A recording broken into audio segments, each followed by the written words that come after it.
Chapter 8. Home is where the heart is. That evening, bathed, fed, and refreshed, I felt life returning to a semblance of normalcy. I was curled up on the rug contentedly, chewing a recent copy of Architectural Digest, while nearby, Howie and Chester were trying to help Toby and Pete solve a Rubik's Cube. Howie's idea of helping was to grab it in his teeth and race to the other side of the room before the boys could get it away from him.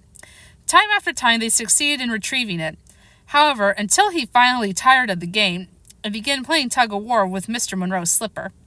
Unfortunately, Mr. Monroe's foot was still in residence in his slipper, so that didn't last long either. Bunnicula sat in his cage, staring out at the rest of us and twitching his nose, which I guess is a rabbit's way of having fun, or at least passing the time. His first prize ribbon adorned his regular cage. Castle Bunnicula, I gathered, having been relegated to the garage or one of the boys' bedrooms. The Architectural Digest clamped in my jaws, lost its interest when Mrs. Monroe appeared suddenly at the kitchen door, carrying a plate of fudge. I ran to her side and begged shamelessly. "Well, hello, Harold. What do you want?" she said. "This isn't dog food, you know." "It is to this dog," I thought. "Home is where the heart is." Toby piped up. He knows it's not dog food, Mom. Harold loves chocolate." "Really? What makes you say that?" I got a little nervous then, thinking that Toby was about to blow our late-night snack routine. I gave him a look, and he seemed to get the message. "Oh, I don't know," he replied with a shrug. "He just drills a lot whenever I'm eating a candy bar. Why don't you give him a piece, and we'll find out if he likes it." Toby winked at me. "I don't know. It might be bad for him," Mrs. Monroe said. I gazed up at the plate in her hands with an expression of desire, usually found only in the pages of novels with titles like Wretched, Reckless Love, or Forest Fire in the Timberland of My Heart. Mrs. Monroe smiled down at me. "Well, I guess one little piece of fudge once in a while never hurt anybody, now did it?" She lowered a piece to my quivering lips, and I was in instant heaven. The next hour or so passed peacefully enough as the Monroes recalled the day's events. Apparently, after our abrupt departure from the school carnival, everything had gone on as planned. Curse of the Vampires, though slightly delayed, was redecorated. The portrait hanging on the wall was now of a man with a hole in his head, was a huge success. Mr. Monroe went back to his Dunk the Teacher booth, where things went, you might say, swimmingly.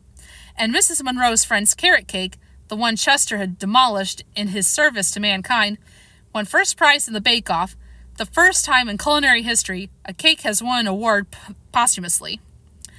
And now we were all back home, safe and sound from our various adventures. Well, safe anyway.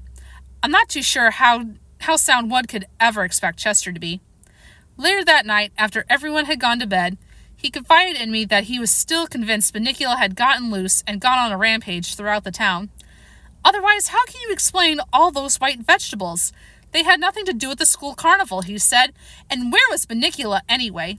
We know he wasn't in his cage in the living room last night." Howie dropped the bone he was carrying around the room and ran to Chester and me. "I just remembered something Pete said to Mr. Monroe tonight." "What's that?" Chester asked. "He said it had been a good idea to put Bunnicula in his new cage. You know, the Castle Bunnicula one they made for the carnival? So that he could get used to it. He spent the night in the garage." "So there you are," I said. "He couldn't have gotten out. He was safe in the garage all night and—" Suddenly I gasped. "What is it, Harold?" Chester asked. "Mr. Monroe came running into the house this morning with the news that the garage door had been left open all night," I said. "So Bunnicula could have gotten out. And could have, in fact, did, turn all those vegetables white. Let's hope we got them all, because it's night once again. Night. The time when the vampires come out to prey on the helpless, to attack, to drain their victims dry, to—" "All right," I said. "Enough. Let's not get into this nonsense about a bunch of silly vegetables." That's right," Howie said, his teeth chattering, "because you're really scaring me." "Let's get some sleep," I suggested. "It's been a long day." "Good idea," Howie said.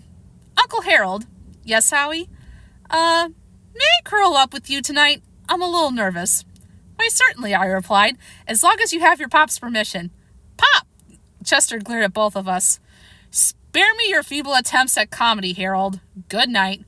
Good night, I said, stretching out on the rug. Howie rolled up into a little ball along my belly, and in no time at all was fast asleep. Good night, Bunnicula, I called out softly.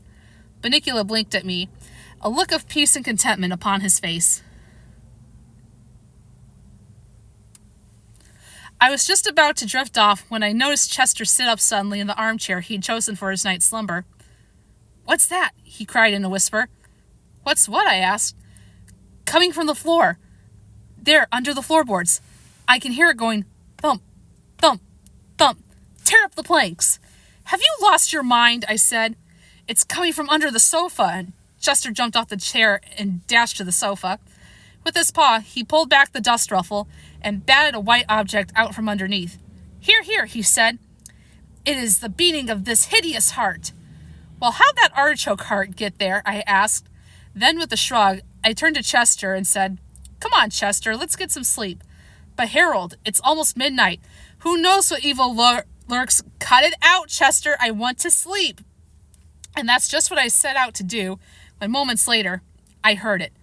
Thump, thump, thump. My ears perked up, one eye open, then the other. I regarded the object lying just inches away from my nose. Could it be, I wondered? No, it was just Chester's imagination. Thump, thump, thump. "Chester," I whispered. My voice seemed to echo in the darkness. Chester replied wearily. "You wouldn't happen to have a toothpick, would you?" Oh, Harold. And that is the end of our book. I hope everybody has enjoyed it. I will be continuing on with the series, and I hope everybody will join me for our next reading.